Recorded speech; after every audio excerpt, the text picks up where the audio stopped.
Bienvenidos a un nuevo análisis a fondo. Hoy vamos a meternos de lleno en un tema que, la verdad, le da la vuelta por completo a lo que uno asume sobre su propio cuerpo.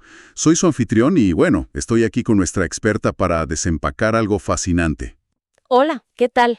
Sí, y vaya que es fascinante.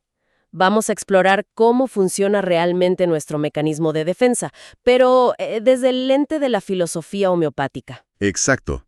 Y para lograr esto, nos hemos echado un clavado en una pila de textos, digamos, bastante densos. Estamos hablando de obras fundacionales como el Organon de Samuel Hahnemann, varios apuntes clásicos de materia médica y textos teóricos mucho más modernos sobre los niveles de salud. Sí, es una lectura pesada, pero la misión de nuestra exploración de hoy vale totalmente la pena. Queremos entender cómo el cuerpo se defiende ante la enfermedad, cuestionar esa idea tan tradicional de lo que significa estar enfermo y descubrir por qué realmente el organismo produce síntomas en primer lugar. Claro. Y para ir estableciendo el enfoque desde ya, hay que dejar clara una idea central que choca con la medicina convencional. El cuerpo, o sea, nuestro organismo, no produce síntomas por error o porque sea torpe. Para nada. El mecanismo de defensa, que está directamente conectado a lo que estos textos llaman la fuerza vital, es el sistema encargado de mantener el equilibrio natural o la homeostasis. Y ojo, esto lo hacen tres niveles integrados: el físico, el emocional y el mental. Ajá, los tres al mismo tiempo. Y cuando un estímulo negativo entra al sistema, digamos un fuerte estrés, un shock emocional muy pesado o un virus, y supera la resistencia del organismo, pues este equilibrio se rompe. Se fractura, claro. Exacto. Entonces, para proteger los órganos internos más vitales, el mecanismo de defensa entra en acción produciendo los síntomas. O sea, el síntoma es en realidad el mejor esfuerzo que hace el cuerpo para curarse a sí mismo, intentando mantener ese daño lo más en la periferia posible, como en la piel o los músculos. Es como un escudo, ¿no? Tal cual. Bueno, pero antes de adelantarnos, creo que tenemos que desempacar este concepto de la fuerza vital. Porque, a ver, suena casi místico, pero las fuentes lo tratan con un rigor súper clínico. ¿Cómo definen exactamente esta energía invisible? Mira, basándonos en los parágrafos 9 y 10 del Organon, la definición es muy estricta.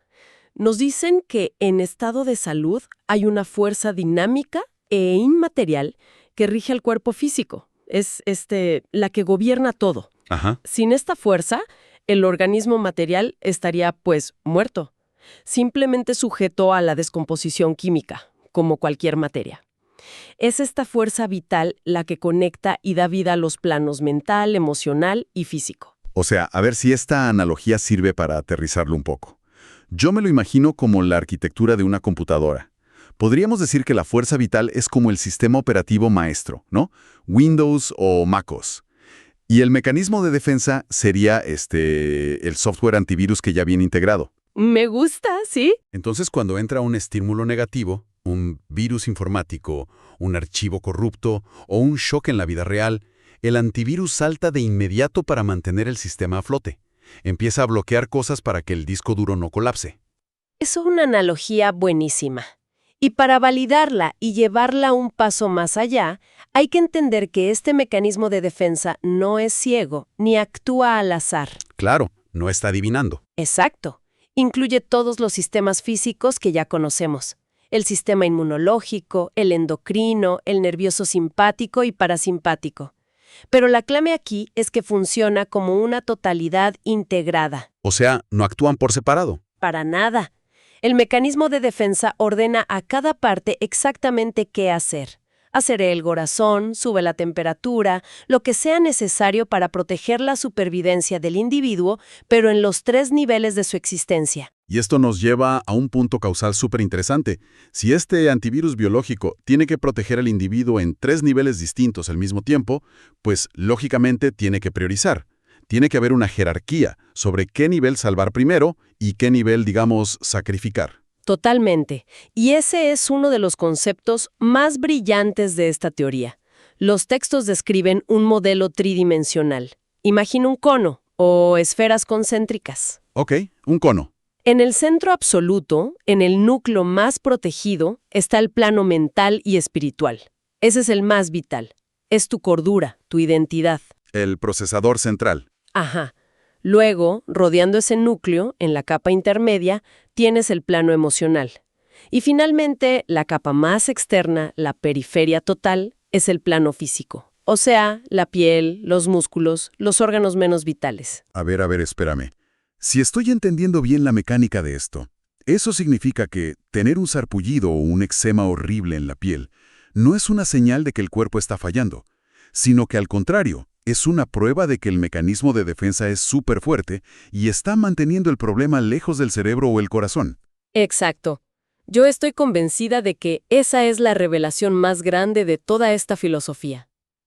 La verdadera dirección de la curación va siempre del centro a la periferia, de adentro hacia afuera. ¡Wow! Eso le da la vuelta a todo. Mira, te pongo un ejemplo clínico, clásico. Digamos que un paciente sufre de una depresión severa, que está en el nivel mental y emocional profundo. Empieza un tratamiento homeopático.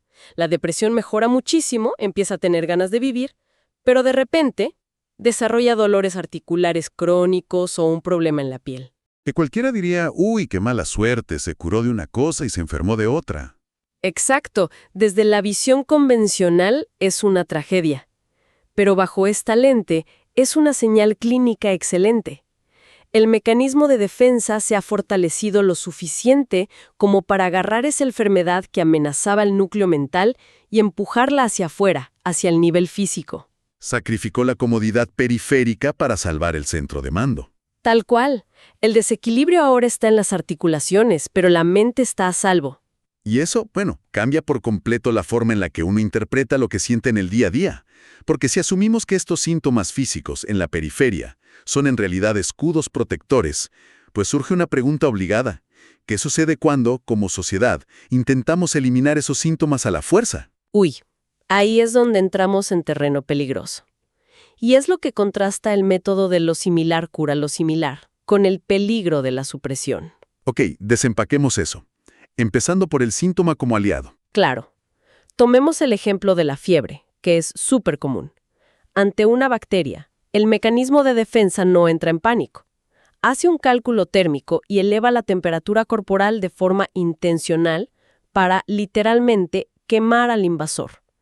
El síntoma es la herramienta de lucha. ¿Ya? Entonces, la regla homeopática de lo similar cura lo similar funciona porque, al administrar un estímulo hiperdiluido que produce síntomas similares y que causa una agravación súper breve, le estás dando un refuerzo al mecanismo de defensa. Le estás dando viento a favor. Exacto.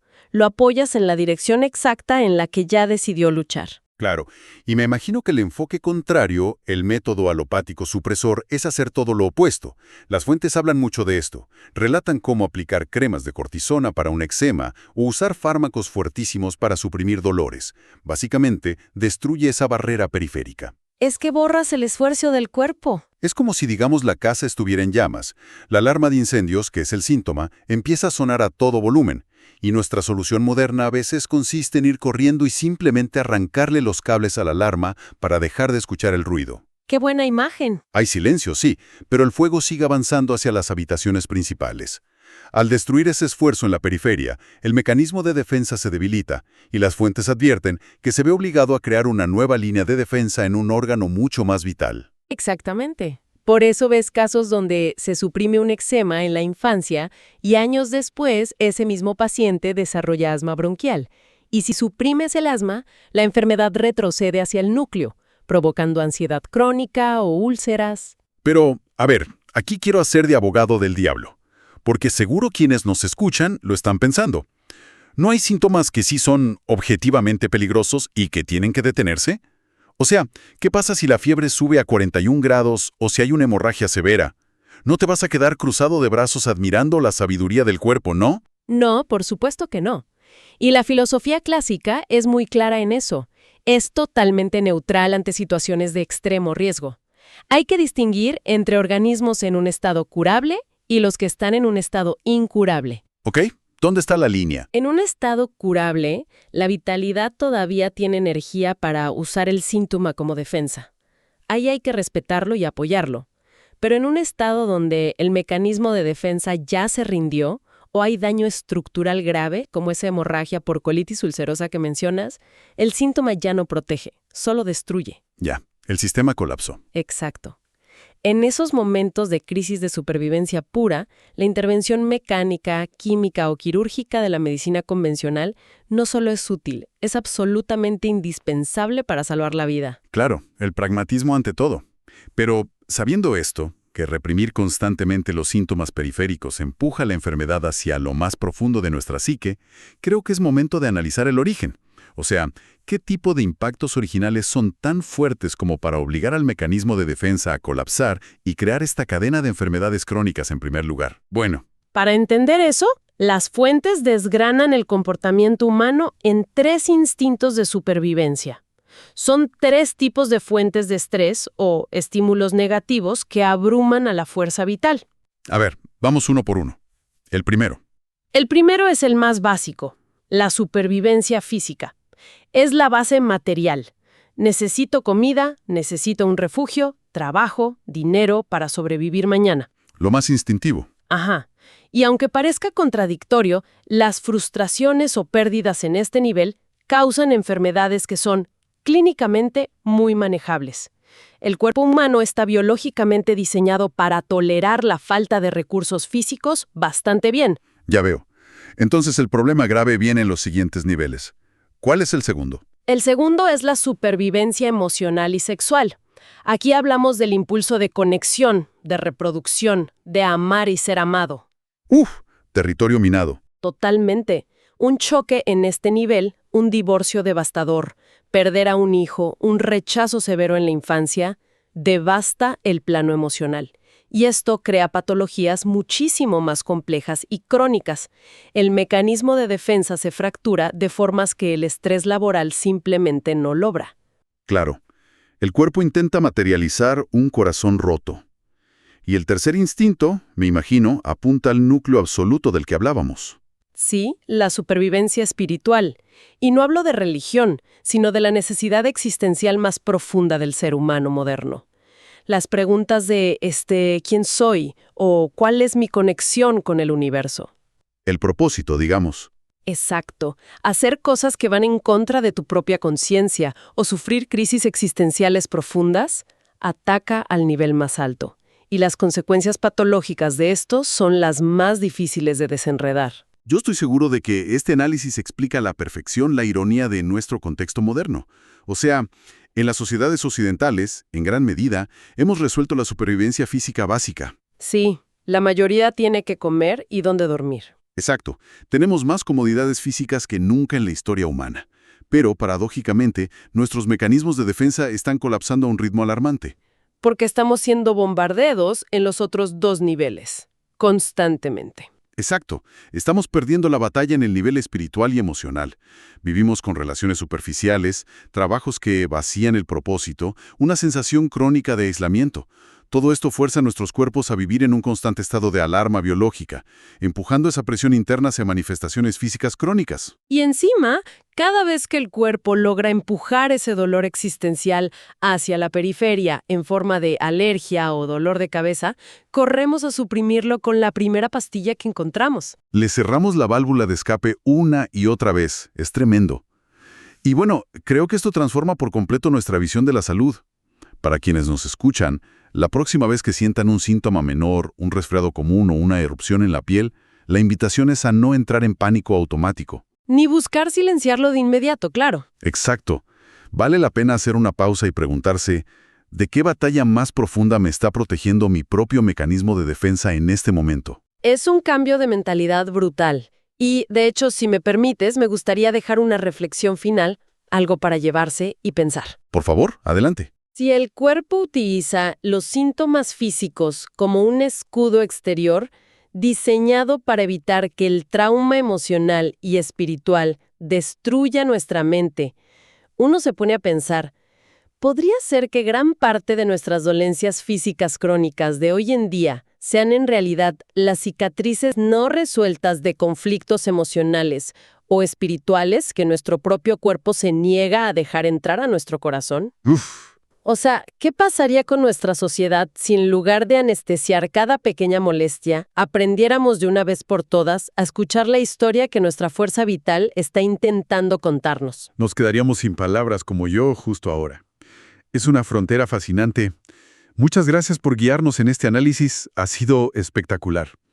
Y a nuestra audiencia, gracias por acompañarnos en esta exploración. Hasta la próxima.